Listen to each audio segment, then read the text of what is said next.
Hi, everyone. Welcome to another episode of Second Act Actors. I'm your host, Dr. Janet McMorty, and I am still a medical doctor simultaneously trying to pursue a career in acting. My guest this week is a fellow Janet. Our name is rare enough in society these days that anyone named Janet, when you meet another Janet, we get pretty excited, as you'll see in this episode. Janet Walmsley. Janet was a dental hygienist for 27 years before her son found an ad in the newspaper for auditions for a theater production and said, "Mom, you should audition." And then her career in acting just skyrocketed from there.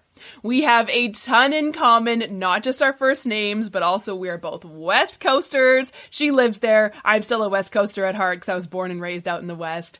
But again, we are both second act actors and really committed to celebrating those of us who decided to pursue a career in acting after a first act and that little bit later on in life. Please enjoy the lovely, charming, incredible fellow Janet, Janet Walmsley.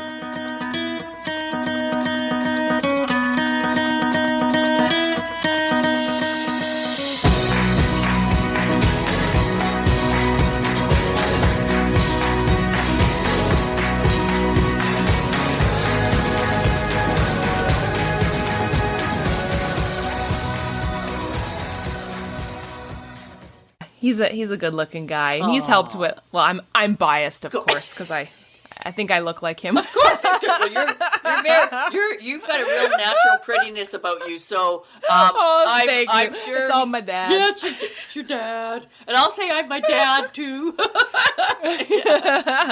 that's cool. Say. There's nothing wrong with, as we'll talk this, there's nothing wrong coming in at a older age. Exactly what I did. Oh. Yeah. Yep. Yeah. So with that being said, tell me your story. Well, fellow Janet. Hello, how are you? Janet. This is sort of funny when I heard your name was Janet. I was going, her name's Janet too. Well, I'll remember her name. I'll know to remember her name. Well, do you know, the funny thing was, it was kind of surprised how I came back into acting. I did it, which a lot of actors have done. I did it in elementary school, high school, junior high. You know, you do the theater play, you do the plays, get into choirs and things like that. And then I got into some modeling and some commercials. But then at 17 or 16, when I was going to graduate from school, I had gotten these. I'd submitted. I was in Manitoba. I come from Brandon, and I submitted to Toronto and I submitted to Vancouver to acting schools. And I got accepted in both, but when I went to show it to my parents, they said, "You are getting a real profession like your sisters," because I was the youngest, and I went, "But acting is a real profession." Of course, the sulk went on. So I went in and ended up doing dental hygiene assisting for 27 years. So the surprise to get back into acting was my son, who I had become a single parent. And I had my son, who was a very young teen, and my daughter, Jenny, who was diagnosed with autism at 3. That's a whole different story. But I remember him calling me into the living room this one night. I was finishing stuff off in the kitchen. He said, "Mom," he says, "come here." He says, "I remember how much you liked doing plays and that in school, and you showed me in your yearbook." He says, "I want you to go audition for this." And there was a play that was in the paper called Harvey. And this was in the Okanagan, because we were living in the Okanagan in Vernon. And he says, "I want you to go audition for this play." And I looked at him, I went, "Oh," I says, "that is very sweet of you, very sweet of you." But I says, "I'm not making a fool of myself and going to go with some play, you know." And I says, "And I haven't done it since I was 16. And he said, my son has got these big, beautiful blue eyes that he got from his grandpa, my dad. And he said, "Please, please, you do so much for Jenny, you do so much for me. Please, please, please do it." And the next thing I'm saying is, "Okay," but in my head I'm going, "Are you crazy? Why would you even accept to say you're going to go do this?" But I had to, because I promised him I would. So I phoned, got a audition time, went, did the audition. Gotta say, had a great time with it, had so much fun. But as I left out of the theater, I thanked them and left. I went, "Okay, Janet," got in the car, "get back to reality. You're a single mom, you got these 2 kids, get back to reality." And wouldn't you know it, the next day I get a phone call from the assistant director, and she goes, "Hey, Janet, this is Scotty." She says, "We loved your audition. Want you take on the role of Myrtle May Simmons and Harvey?" And I'm just going, like you see in the cartoons, your mouth, their jaws drop. I'm just going, what? So she had to repeat herself and say, "Yeah, we want you to take on the role of Myrtle May. Love to have you. We just loved you what you did." And I'm going, that word, I said again, "Okay."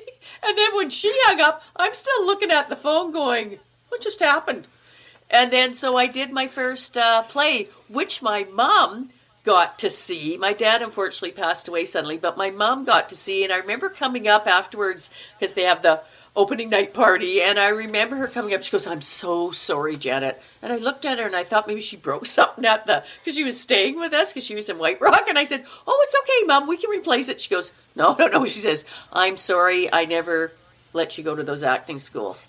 She says, "Oh my God." Yeah, she said, "I saw how much you loved it and your passion for it." And I said, "Mom, I was just young. I was a bit upset, yes." But I says, "Hey, I got to do it now." Never thinking, Janet, that I would further. I never thought I'd get back into acting. So I ended up doing more plays. I ended up directing. Then I ended up being on the board. And then my daughter got accepted to Vancouver Film School. So I moved to Vancouver, and that's where things really started popping. I mean, I started doing as much as you could in the Okanagan with acting, but then someone saw me on stage and says, "Hey, you got an it factor. You got to get on film and TV." And I went, "What? Like, what's happening here?" And then it all began here. One of the guys I was taking classes with when I was living in Vernon, my friend and I would drive 5 hours, take a 3-hour class, drive back. That's where the passion is, right, for an actor. And he introduced me to a Vancouver agent, and the rest is history. Wow. That was a long mouthful, wasn't it? What? That's such a lovely story. And I think, especially with the connection with your mom, that must have been what a moment. Yeah, I've got goosebumps. I really do have goosebumps. Me too. Because Me too. My dad never got to see me go. And I knew my dad wouldn't have probably minded, because when my mom was saying that's not happening when I was 16, 17, my dad's behind her going, because my dad, I'm very much my father. So am I. My mother was British, more reserved, but lovely woman. But yeah, so to have her say that just really tugged at the old heartstrings. Yeah. When you went to that audition, correct me if I'm wrong, but I love what you kind of said there about you kind of got to, it's like escapism, right? Yes. That's what acting is, right? Escaping, and then you kind of get brought back down to reality. Yes. Is that what's kind of keeping you in the world, do you think? Or what else do you love about this acting weird industry we're now in? Well, what I love about it so much, when I first, because when you do theater, right, theater, you have to be, very expressive. You have to make sure your voice carries, your facial features goes right out to the back of the theater. Where when I started doing acting classes, and I remember Matthew from Actors Foundry, he said to me, "Okay, Janet, you got this. You can act." He says, "But we got to get you to tone it down." Because after I looked at myself the first time on screen when I did my scene, I went, "Oh my God, that was scary." It was like Greta Garbo, whatever her name. She goes, "It's time for my close-up." Well, that's what I was like on the screen, and I just sort of went like this. So I think it's that, I think it's this. My passion for acting comes not for the money. I mean, yes, we work very hard as actors. A lot of people go, "Oh, you just learned your lines, then you go for it." I go, we don't just learn our lines and go for it. There's not a homework dissection, you got to know your scene, your characters. But it's just the fact that I don't do it for the money. I don't do it for the fame, or I want to be star, get the attention. That, I like under the radar. You see what actors, movie stars and that go through sometimes for themselves personally and families. But my passion for it is I know that this audience member, whoever's in the audience, whether it be stage, whether it be you're in a movie theater, or whether they're just watching Netflix or whatever on TV or whatever, those people have paid for whatever, way they've done it. But who knows what their day's like? Did they have a bad day? Did they have a hard day at work? Are they on a date? Do they just want to escape from that world and come play with you in in your world. And I think if I've made them laugh, cry, get mad, get scared, or just be confused, I've done my job, because I've brought them into my school, my skin, so that they feel the whole scenario as well. And I think what I really enjoy about acting is, I don't know if you remember, this is probably your dad and I's era, but Mr. Dress Up and the Tickle Trunk. Of course. Oh my God. Yeah, and it's like jumping into Mr. Dress Up's tickle trunk. We get to do this all the time and get on this different wardrobe, these different faces, and we get to go play dress up. Who else gets to go do that? Whether it be a drama or a dark comedy or Nickelodeon or whatever. That's the passion that keeps me in it. And I know some people find it hard, because we know that sometimes acting can be fickle. Sometimes it can be dog eat dog. Sometimes it can be very up and down. And I always, in the class I teach, Shifting Lanes, I always give my 4 Ps. So that you hold on to, number 1, the passion. You hold on to the perseverance. You hold on to the positiveness of it all. So it's just so that you just hang on to that. You always remember why you got into acting in the first place, in that first audition or first background role you did. And you just instill that and try to not let your inner flame flicker, but let it stay strong. Is there anything, so your first act, I mean, if we were to define it, it would be like dental hygiene. Yeah. But I think there's so much more to that first act, right? Oh. With your life as a single mom, with your kids. Yeah. What have you found you've been able to bring in from that experience now into your acting career? Yeah, that is a really good question, because when I look at my dental assisting, one thing that you really had to, and when hygiene too, is that patience and that listening ear to a patient. Because let me tell you, people going into a dental chair isn't their favorite place to be. I had an RCMP guy almost break my hand because he was so scared in the chair. But it's that respect to your patient. It's the respect to your coworkers, the dentist you're working to. It's the working together as a team. And we know in acting, you work as a team. Right? You work as a group. You work with the director one-on-one, like a dental assistant works with a dentist one-on-one. But there's also, I find with acting and with dental assisting, is just being there for one another. Just like as being a single parent, I had to be both parents. Unfortunately, both I had 2 marriages, and both. I'm not going to do a Elizabeth Taylor, go for 8 marriages, but I wanted to be there for both my children, but I had to play the mother and the father role. So I feel a lot with this first act has given me the ability to have the patience, the respect, which I feel I always had, but I learned even more of it from doing the job as a dental assistant, and the one-on-oneness and making the other person feel good. And listening ear, right? When we're in an audition, the best magic comes no matter what you've done your homework on, but if you're really tunnel visioned and listening to your reader and what they're saying, magic can come out. I've been a reader in casting rooms too, and it's just that feel back and forth that you get with that listening ear. Yeah. That's really interesting, and it's funny that you're the first person to kind of mention that listening aspect of the first act. And I think, a lot of people's first acts were maybe not so much ones that required a lot of listening, a lot of collaboration and business acumen, which is obviously very important for the business of acting. But yeah, and I think that is making me really think about my first act, well, still continue, simultaneous act of being a doctor, yes. How much I need to remember how much that benefits me with the listening part of acting, which honestly, I had no clue how important listening was when I first started acting. I had no clue, because I thought, just like what you were saying, people have told you, you just learn your lines and then you go. Yeah, and I always remember, my coaches saying this to me too when I first started, it's not about you when you're acting. It's about the other person. And I felt that same way in the dental chair. It's not about me. It's about that patient. Because I always knew it wasn't, some people didn't mind going, but a lot were very fearful in the dental chair. I can understand it. But then what I did for quite a few years, I was also in the kids' room. Oh my gosh. Talk about going Disney. I went Disney theatrical with these kids because I would be shouting out, okay, here's the flavors of fluoride, because I do it like ice cream. And I'd have adult patients in other hygienist rooms going, hey, we want to be in her room. They're having fun, because I made it fun for them, right? So you get into the tickle trunk, and I made it like I was the fun dental assistant hygienist with them, because I'd have kids from 3 to young teens.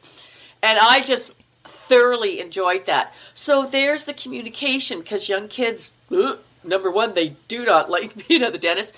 But then I'd have parents come to me, they can't wait to come. They want to see what flavor fluoride you have. So there's that as well. I had to put that little aspect in as well, working with kids. So, Yeah, absolutely.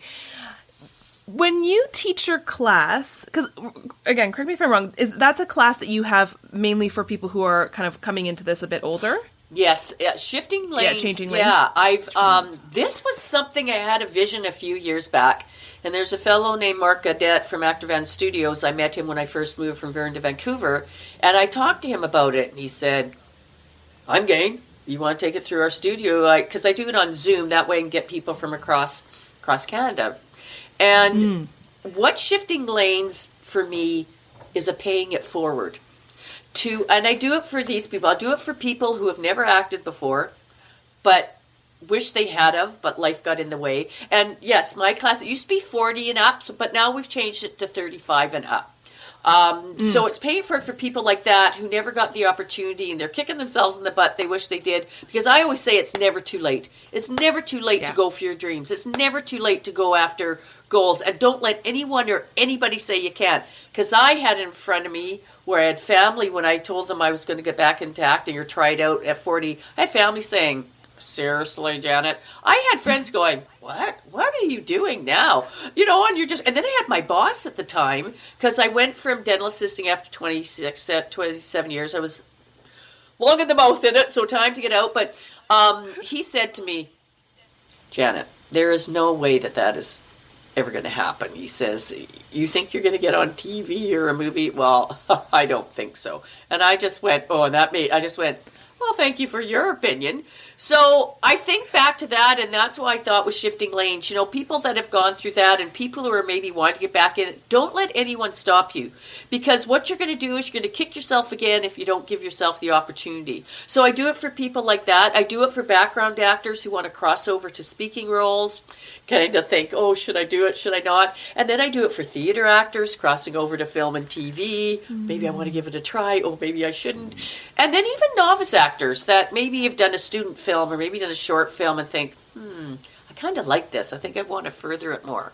So it's my way of paying it forward to let them know I started later in life, and I had these people saying negative things to me about it, but look where I am. I've been able to do, I never thought in my wildest dreams I'd be on a TV show or I'd be in a movie. I never ever thought. I never even thought I'd get back to theater.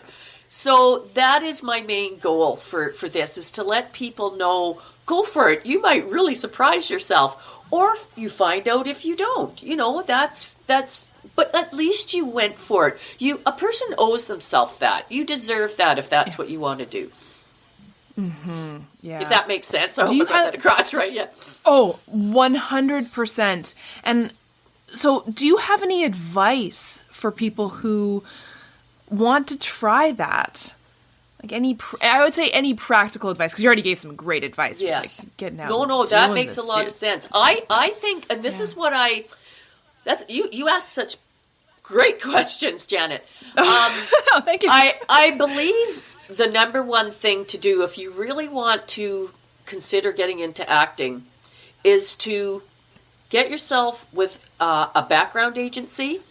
There's two things here to do. Get yourself with a background agency, because what I find background does is you're on the set, but you're on the outside looking in. So when you're in background, you get to see how the camera operates, how the riggers work, how the sound work, how the boom work, how hair and makeup works, and then right to the nitty gritty of how a director works with an actor, how props change or lines change or blocking changes. We all know that, right, Jen? How that can all change. And then you see how the producer comes in and works with the director, who in turn works with the with the actor as well, and the camaraderie. Sometimes you see a good set, sometimes you see not so good a set where things are going well and things are not.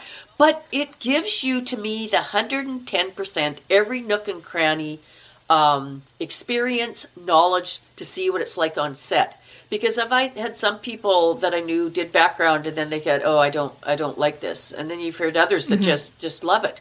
So then you can carry on from background, and then you can start going into maybe student films. Like Vancouver, we have tons of filmmaking schools here, like Vancouver Film School, Emily Carr, Capilano, and they're all over, like Toronto, all over. But it gives you that eye-opener, that enlightenment, that insight.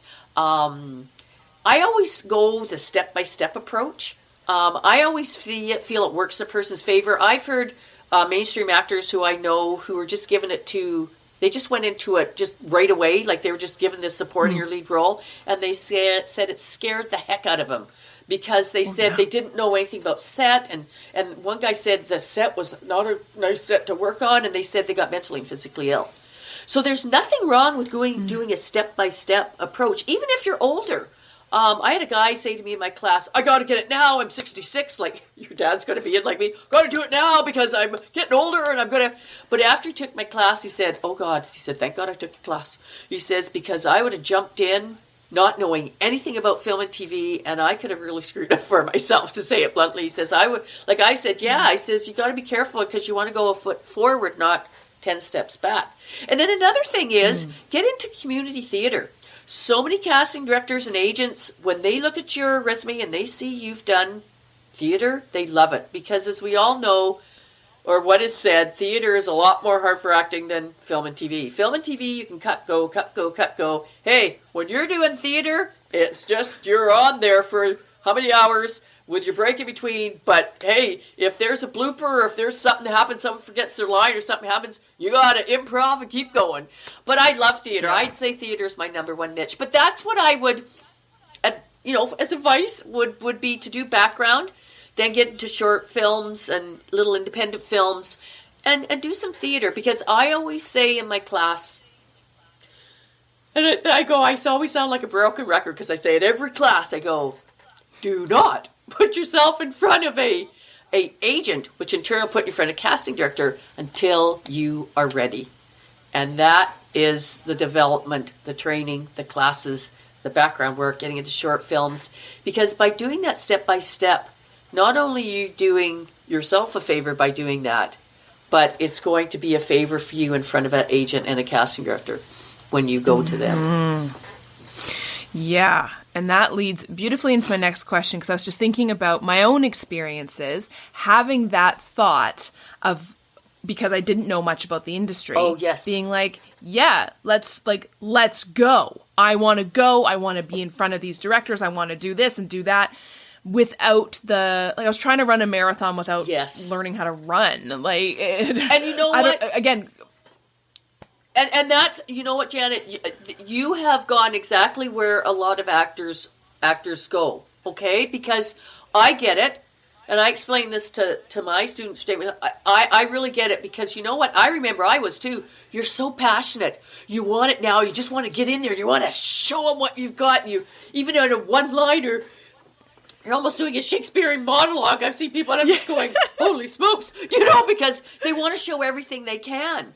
But I always say, if you're going to see a casting director for the first time, or if you're going to see an agent for the first time, really make sure you know what your brand is. What is the number one wheelhouse of a brand, a character, a role, a scenario, a genre that you can knock their socks off in an audition room and they're going to sit up and go, pardon my French, who the hell is that?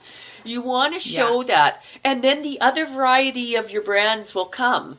It will come. But casting directors don't know you. So an agent's going to ask you, because I talent scout for my agency that I'm with, I'm their talent scout, they they want to know what your brand is. What is that role? What is that character? So that when we first put you in front of your first casting director, it's one that you can so effervescently bring it off the page. It just is so natural. It just flows. You know, you almost feel like you haven't done your homework, but you have. But you know what that's like when you get some scenes, some sides that are just, they're just beautiful. And they just come off the page. And then you get others, you got to pull the teeth, but you still got to do your homework on that the writing might not be as good. But as actors, we have to get that out of there. Mm-hmm. But that's very important. So that's good that you mentioned that, because it is, and especially when your passion's there. But that's when we have to ring ourselves in, and we have to do this. I just always feel that step by step, especially when you're starting out. Make sure you've done background. Make sure you've done classes, workshops. Make sure you're ready. And I always say this, and I don't mean it in a meanness. I mean it very loving and caring. You do not want to put yourself in front of an agent who in turn, like I say, puts you in front of a casting director and you're not ready, because the greenness will show, the newness will show, and sometimes casting directors won't see you for 6 months to a year afterwards, because they go, oh, lovely person, but they need more training, especially with a standard American accent. Oh my God. There's another avenue in itself that I had a shocker when I first started that I didn't even know about. Yeah. Yep. Especially up in Canada, where we film a lot of Hallmark and they want standard American. I am waiting for the blessed day to occur when they go, you know what? Let's just admit that we're filming all this in Canada and we'll make all the American actors do a standard Canadian. Oh! I want to hear some stories. Yes! Oh! I so agree with you. Boy, you and I are in the same wavelength, because it's so true. I have had... Because when I first started out, I remember I went and saw Tiffany Mack, who's now a huge casting director here, and this is when she was first starting out, because this was 10, 11 years ago or whatever. And I remember going in, doing the scene, and she goes, oh, Janet, she says, that was great. We liked it. You know, the producers liked it. She goes, ugh, you got to get rid of that Canuck accent. And I went, what? What Canuck accent? Because I wasn't dumb. I knew there was North Carolina, Virginia. I mean, I did a role on Fargo, the TV series, where I did Deb, and I knew Minnesota because I'm from Manitoba, and we speak very Minnesotan. Right? So when she said this to me, I went, what? So I didn't know that there was such a big difference between the standard American accent to the standard Canadian. And something you mentioned here, which is very good, I know, being in the union here, and I don't know what they're saying in Toronto, but they're saying, oh my God, if you're going to include diversity and stuff, you should have diversity in the languages too. Because when I think of this, I always say this: we're such a melting pot, this world, and so many people in the melting pot have come to the States, they've come to Canada. I feel, why can a person not use their own accent? It's not even, I know there's a difference, but the only thing I would say is if a person has an extremely strong accent where they're not enunciating and you can't really understand them because the accent's so strong, yes, just if they could work on it just to make it a little bit, easier to understand. But on the whole, why can't we just all be ourselves? Because you're right. Like, I know we do a lot of Hallmarks here, a lot of these real entertainment movies of the week. I was on one, A Romance Wedding. It was just on TV the other day. But 99%, like you say, are American productions. But I mean, really, we're waiting for the day, like you said, when they finally go, let's cut this. Like, come on. It's kind of, to me, it's ridiculous. I know. Yeah. Yeah. But that's one thing that came up strong. And that's one thing besides the... No, you go. Sorry, you go. No, I was going to ask something else, but keep. No, well, I was just saying, and this is... Let's rant about accents. Yeah. Well, I was just going to say, this is why when I teach my class, I always say to them, you got to do audition classes, scene study classes, voice work and stuff like that. But one thing I said you got to put on top of it all is standard American for right now. Yeah. For right now. Yeah. Hopefully not forever. I totally agree. Yeah. Was there anything else besides the accent that surprised you about the entertainment industry when you got going again? Well, the thing is, I think it's very important as much to learn how the essence of being an actor, because I say acting is schmacting. You have to be. It's being. It's jumping yourself into that skin of that person. But I think Another big thing was the industry itself. I think actors, especially when they're first coming into it, and as we progress and go up our stepladder, I think it's knowing what the industry all entails. The networking part of it, going to events, like right here, we have like Crazy Eights, we've got the UBC awards, we've got Leo awards, and going to events, and I know some people are very introverted, so it's harder. I'm more extroverted. I'm a very sociable person, but what I found is going and networking and going to things like cold reading series, which help you with acting as well, and my tribe table reads and things like that, because you get to know what the industry's all about and what's going on in your industry, in your area, but they also get to know you.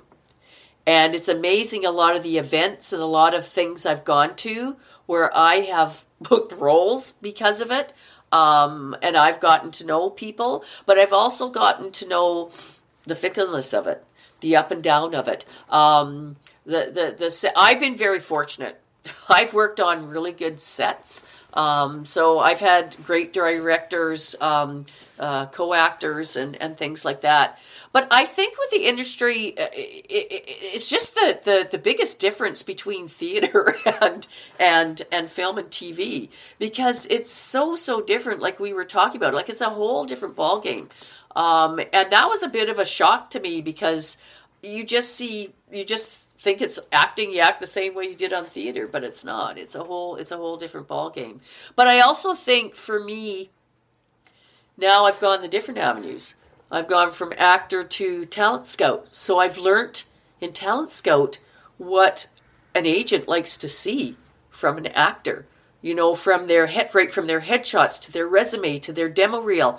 And also I have something called, I got something else I do, is called actors Ducks in a Row for Actors, where I help actors get their professional and personal actor packages so they pop in front of an agent. Because I've had so many people want to see my agent, but they hand me their material and I go, oh. So I go through it all with them. And there's also something I do with a cover letter that's very different. They can do it either or. I ask for a written one or a video one. And each person is different. Yeah, so when you have a video type one, you get to know the person's personality more. You get to know what they're like in their voice, their physical, quirks, or if they have anything, and it's really cool. Some people like to do it, some don't. But I try to make for each individual actor something that pops. So I've learned that from being in the industry. Even teaching classes in the industry has been different for me as well. And I think it's just, some people say that in the acting industry of Vancouver, it can be kind of cliquey.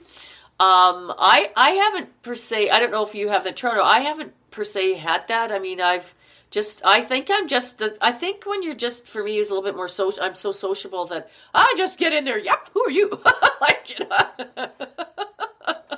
not right in their face, but I get to know people. Well, and I think, I'm sure there are cliques in Toronto. And I mean, COVID obviously scrambled everything, and I got into this industry during COVID, so I have no idea, prior to COVID, maybe it was just like the popular kids hung out in this side of the cafeteria. I don't know. Yeah. But yeah, what I've found is that the people who I've always networked with and gotten to know are just so lovely, kind, and generous. Yes. But you have to be, especially in Canada, this tiny, tiny market where there's so many of us and it's quite competitive. Yes. But if you become that catty competitiveness, the word gets around. And why would you want to work with someone like that? No. Be a nice person. Yes, and you know what? That's where I love being Canadian, right, Janet? Like, we are. And I know there's nice people all over the world. But that's the thing is, be yourself, but there's where that respect comes in. There's where that listening ear, being patient, but being positive, perseverance. It's really, really important. And I just find that people get very... I've had people just quit the industry. Because they're just not booking or they're not auditioning. And I understand it. But that's where you have to keep that flame in your heart. Don't let it come to a flicker. And I know it's hard. We're all human. We're all human, and that's understandable. But that's one thing I'll say about this profession. You have to be patient. You have to be able to persevere, and you have to take the positive out of the negative. Because I know a lot of people, when they do auditions and they think, oh, I should have got that. Why didn't I get that? Well, as we know, it can be down to you didn't have the right hair color, you didn't have the right eye color, you didn't have the right tone of voice. I had a role that the casting director and director both wanted me. And the producer said, yeah, she did the best audition. But I took this as a compliment when I heard him say this. She's not big enough, like fat enough, and she doesn't have enough wrinkles. And I went, but the director was fighting with me, going, well, why can't we just put on a fat suit, and why can't we just add on the wrinkles? He wanted it all natural. So I understand that. But the thing is, when you do auditions like that, and that you were up there, you got to remember they might think of you for another role, for something else, another TV show, another movie. And I always say, and I know this sounds funny, I don't want to sound like Charlie Sheen, but to me, you've already won when you've been requested for an audition. Because do you know how many other people were submitted for that audition but never got requested? You got requested. So you have to take that as a win and be proud of that. Maybe you didn't book it, and the booking is the bonus, right? The booking is the bonus. Just like I say, the audition is the appetizer. You get to give a bit of yourself in that. But then you're on set, and that's a full schmort, right? Where you just yeah. Do you have any fun set stories? Favorite moment? Well, I do have a couple. My first one I gotta say is being flown to Calgary to do the third season of Fargo, and that was Ewan McGregor's season where he played the two brothers. I remember. When we're just about ready to do our scenes, and I remember I was just looking at some props because I was playing the secretary of Ewan McGregor's lawyer, Deb. So I'm looking at the props, and all of a sudden on my peripheral vision, I look up, and there's a person there, puts his hand out and says, hi, Janet, I'm Ewan. It's so nice to meet you. And I'm going, okay, Janet, he's an actor just like you, so just smile. Because I was ready to go, because I've always thought he's such a cool dude. So we had such a conversation. We were talking about the accent, and he said, oh, you're a cheater, you're from Manitoba, because I told him Manitobans, because Minnesota wasn't far away, so we used to go for holidays there, because with a Scottish accent, he said, then learning the American Standard. Oh my God, yeah. And he says, and then you got to learn that Minnesotan. And then we talked about his hair, because he said he had to shave his hair off and put the wigs on. To play the different brothers. But then he says to me, after we were talking about it, that they were going to do his scene just before ours, because I was doing it with the other guy. So he says, Janet, you don't want to sit here? Come watch my scene. Tell me how I do. And I went, what? And then Michael Uppendale, who was the director, oh my gosh, Michael Uppendale, he's directed Glee, Boardwalk Empires, Legion, the Hollywood series, and more. He says, yeah, Janet, come on, come watch. And I'm going, here's me, little Janet from Vancouver, just going, following behind them, and I was just going, whoa! And then the other actor that was working with Ewan on this is Michael, I feel terrible, I can't remember his last name, but he played the dad in Call Me Your Name with Timothy Chalamet. He did... Oh! This guy with accents is phenomenal. Talk about accents. And he was in Boardwalk Empires. He's done a lot. Well, and I got to meet him too. I'm just going...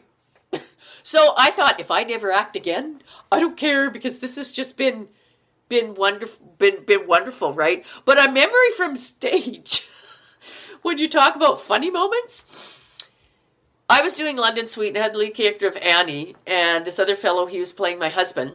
And this night on stage, it was the part where we can't find our Wimbledon tickets. And we got flown to London to go to Wimbledon. So we're having a panic on that. And all of a sudden, I looked at him, and he had this deer in the headlights look. And I went, uh-oh, he's forgot his lines. So I'm looking up going, no. And we had a jam-packed house that night, too. And I just looked at him, and I went, okay, here comes the improv. Come here, honey, I can't find my nylons, and I want to wear them today. I says, come on, let's look under the bed. So we both, people are thinking it's part of the routine. So we both jump under the bed, and then he goes, Janet, I forgot my line. So I said, I think this is the line if I could, because I'm trying, sometimes you remember the other person's lines. So I said, he goes, oh yeah, that's it. So then I flung up the nylons and go, oh, here they is. And then I go, oh, quit touching me. We can't do that now. We have to go to the game. So everybody's killed themselves laughing. And then that same night, I went to go open the door because the doctor was coming because my husband had hurt his back and he's laying on the floor. I go to open the door. The door wouldn't open. It was hilarious. Oh, my God. So I'm putting my foot on it and going, out these darn English doors. And I'm trying to pull it open. And the doctor who's playing the doctor on the other side is killing himself laughing. Just literally killing himself laughing. So there's the thing. But I think a highlight for my acting career, I gotta say, Janet, is when I got nominated for Best Supporting Actress for Comedy at the ICE Awards in Los Angeles. We had so much fun. I took my daughter with me, and the director, one of the other actors, and someone else from the crew, we all went and flew to LA for it. Because the people in my category, I was just going, what?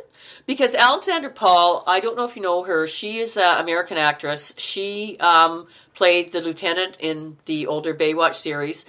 Her first role was for a lead actress was, which I know because it's from the old days, it's a cult classic. It's called Christine. It's like sort of like a horror movie. It's a possessed car, and she's done other stuff. So she was in my category. Debbie Gibson, the singer, was in my category, and then this gal that I met. She had just done Blythe Spirit with Angela Lansbury on stage. So, and these women were wonderful. And one other actress actually was from England, but just a great group. And I met my idols like Richard Hatch, who unfortunately passed away a couple of years ago. I had a crush on him. He was in Battlestar Galactica. He was in TV movies. Judd Hirsch from Taxi was there. He was nominated. So just to be on a red carpet with all these humble people that were so kind. Eric Matzloff, he was the host, and he was been on Days in Our Lives for quite a long time, and he's done musical theater and that.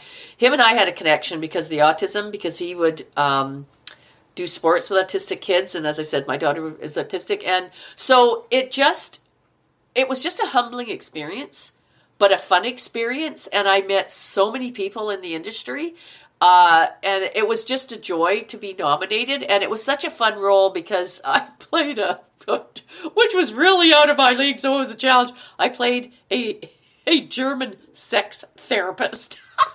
Oh my God! Dr. Hilda van den Garten. She was just God. And he let me go for it, and I did. I just went for it.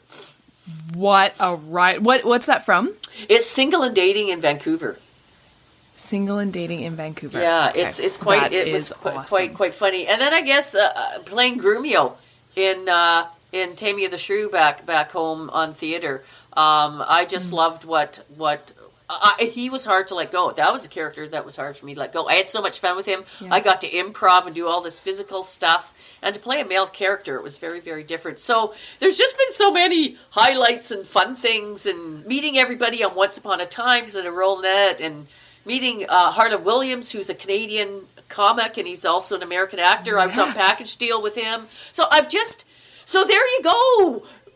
It's never too late. It's just never too late. I never in my wildest dreams, Janet, thought this would happen. Never thought I'd get back to theater. Never thought I'd get into film and TV. What? I was starting to sound like my old boss. What? That's not gonna. But you know what? That's where you believe in yourself, you're confident in yourself, and just, you know what? Have fun.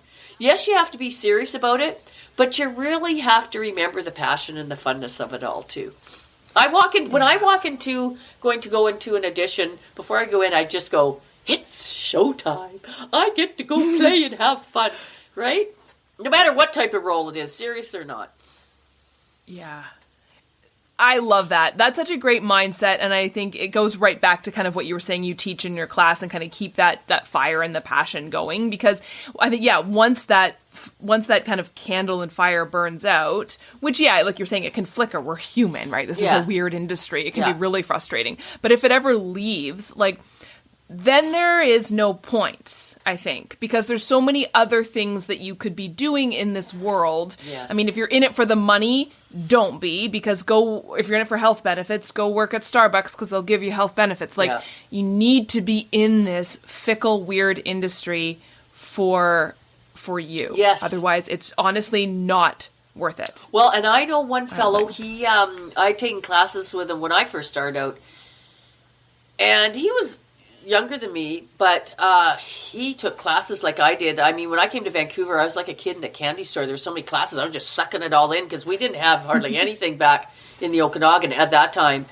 And I remember he got, was it a supporting reoccurring or something on a series? And after he did it, he came back to me and the teacher goes, well, don't like it, getting out of it. I went, after all what you did, he just found out it just wasn't up his alley. And I really think that's where you have to come to terms with it, because it is a different type of a profession. But if you're passionate and if you love it, because let's face it, you can be auditioning like crazy and then you can be not. You can be auditioning and booking like crazy and then not. And I think this is when people get frustrated. But you know what I always say? Don't tunnel vision with your acting. Yes, you want to act, you want to get roles because you love it and that, but you should always have something else that you're doing in your life. So at the time when it is stagnant, I don't like to say that word stagnant, but time when it's not, you're not auditioning maybe as much, you're not booking as much, have something else that's going on in your life. Because otherwise, I've seen people go into a depression. I've seen them get mentally and physically ill. And that's not what it's supposed to be about. Then you really have to think about, are you in it for the right reasons, and should you be in it? That's why for me, the joy of being a talent scout, doing these classes, doing this ducks in a row, but also is my daughter and I. I have a best-selling book about her autism journey. Jenny has a best-selling called Dysnomia. It's a fantasy fiction trilogy. So we're doing a lot of book signings. We're doing a speaking engagement next week at the Pacific Autism Center about our story and books. So that's my other avenue I go into when I'm not busy. But let's face it, with COVID, as Canadian actors, we've been very fortunate these last 2 years. But my heart goes out to anybody who's died of COVID, sick of COVID. But what it's done for us is people from all over the world have not been able to cross over. So it's given us more opportunities to audition, more opportunities to book, but also, this is number one, to book bigger roles. So we've been fortunate that way. I mean, everything's starting to stream back now, because what we were finding a lot of the times, I remember one girl saying to me one time that she went and auditioned and she came out and she goes, Janet, she says, I think they've already booked it, because that happens sometimes, that they've already booked the role with American actor. But I looked at her and I said, you know what? I can't think about it that way. I'm going to go in there. I'm going to knock their socks off, so they're going to want to kick out that American actor. Nothing to you American actors. Oh, sorry. But you know what I mean? I can't even look at it that way. I just want to go in there, do my best. I've done my homework. Jack, you never know. You might say, oh, well, I kind of like that. Maybe, you just don't know, right? Yeah, you just don't know. Is there anything you're looking forward to coming up this year? Oh, boy. There's so much. I have a movie coming out called Invasions, and it's coming out, and it's either coming out through Crave or another avenue, but we did it in the Okanagan. This is a really cool psychological thriller movie, and I don't know if you know Lachlan Monroe, but I've been in a couple of things with him. Lachlan Monroe plays the dad in Riverdale, and he's been in movies with Clint Eastwood and all that. Well, I've done a couple of movies with him, and he's in this one too. But it's a really good psychological thriller. It was filmed in the Penticton area, and this is no word of a lie, but this story, it's a female director and writer. She's fantastic, Sophie. She wrote it where there's supposed to be fires going on in that, and this is when the Penticton fire was the Okanagan fire. So we were filming within the fires. I remember driving to different locations that were outside of Penticton, and the smoke was almost up to the side of the highway, and it was so hot. And some of our takes were on on the pavement. So it'd be like 38, 39 because it was really hot. And the time when we were filming too in July and August, COVID had peaked the Okanagan. So there was so much going on, but such great, the heart and soul, the acting, the essence of this story. I am looking so forward to that.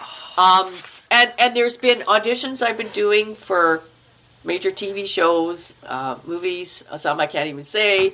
I just did a fun commercial one for Old Spice yesterday. I haven't done very many commercials because Union don't have a lot of commercials really. And I've been more focused on the film and the TV shows and the movies. But I've just had opportunities for places in. I've auditioned for things in the States, for things in Quebec, for things in Toronto, for things, So I've been very fortunate and I feel blessed what I've been auditioning for. So, you always cross your fingers. But what I always say? On to the next one. That's out of your hands, right? You're not in control of it. The casting director and the producer, my agent showed me when I booked Fargo what the stepping stone it went through. Right up even to the Coen brothers. And I'm going, okay, this is nuts. So, so I'm looking forward to seeing this movie come out because so much heart and soul and hard work went into it. But I'm also looking forward to my daughter and I's book signings coming up. We've got 5 scheduled at Indigos and chapter stores in BC here. We're hoping one day to do a cross-Canada tour. Hey, come out to Toronto. And other speaking engagements. So that's fun. I'm a breast cancer survivor, so I'm seriously thinking of writing a humorous book about breast cancer. Wow. So there's a lot of avenues that are happening in the acting, in the books, and just doing things in my life as well. So yeah, I love it. So much to look forward to. Yeah. It's just you when you put your heart and soul into films and you see the camaraderie in it.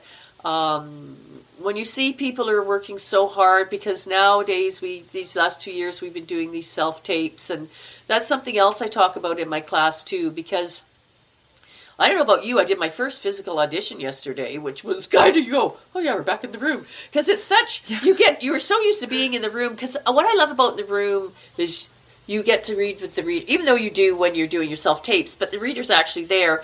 And then if the casting director has redirect, they can give it to you right there, so you can work on it. But when you're in your self-taping, you don't get that as much, because you're kind of redirecting yourself when you're looking at it. Yeah. But then self-tapes are great if you work. You can do it at night. You can do it early in the morning. But I always tell people, watch when you're self-taping. Don't do it 6 or 7 times, because you're not going to get that in an audition room. Try and do it to the 2, maybe the 3, because usually in a physical audition room, you get to audition once. Then sometimes you get to redirect them twice. And the odd time, you'll get to do it a 3rd time. So if you're taking 6, 7 takes at home, you're not going to get that in a physical audition. So that's where you have to train yourself to make sure you can do that in that 1, 2, 3 at home as well. Yeah. That's great advice. Again, that's the training, right? Just like you gotta be prepared for stuff like that. Yeah. Absolutely. Yeah. Do you have any final words of wisdom?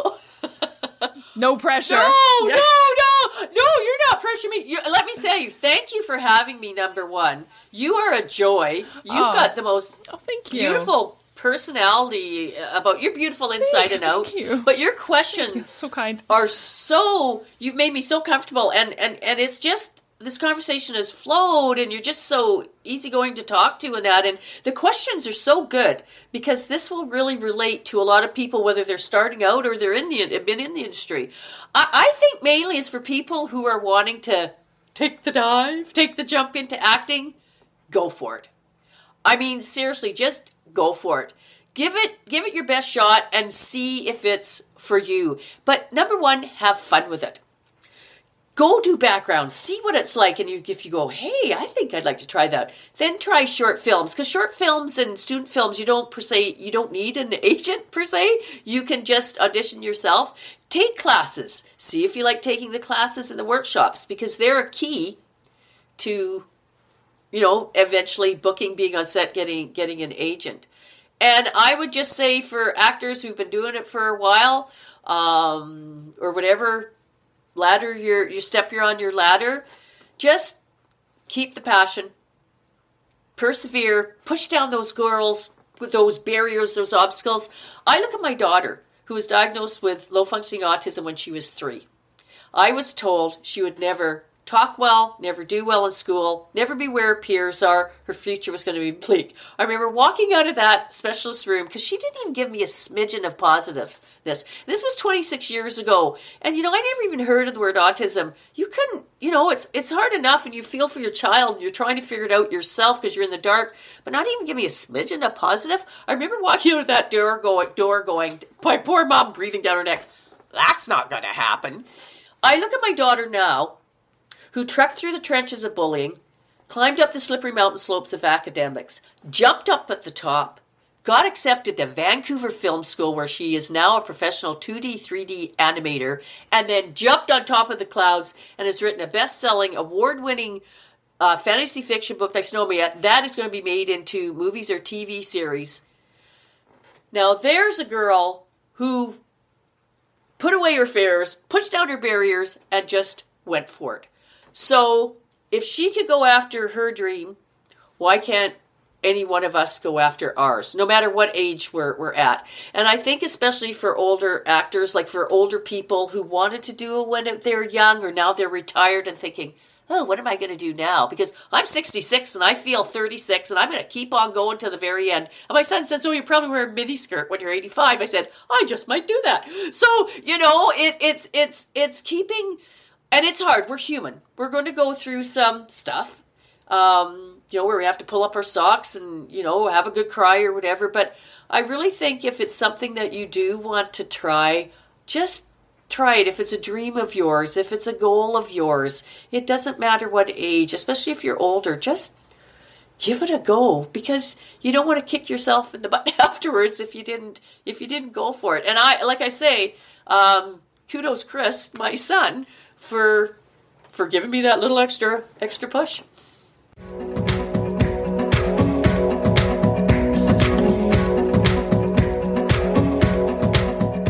Thank you everyone for tuning in, and thank you fellow Janet for being my guest this week. Thank you for sharing your incredible story.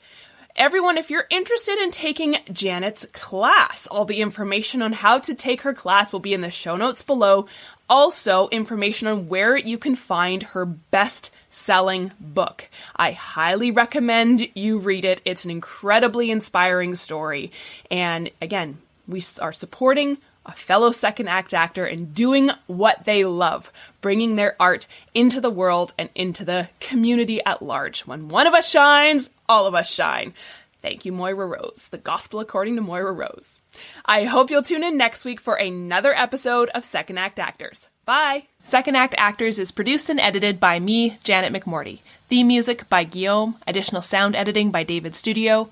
Additional video editing by Jackie Wadoer. Show notes written by Sarah Hopkinson.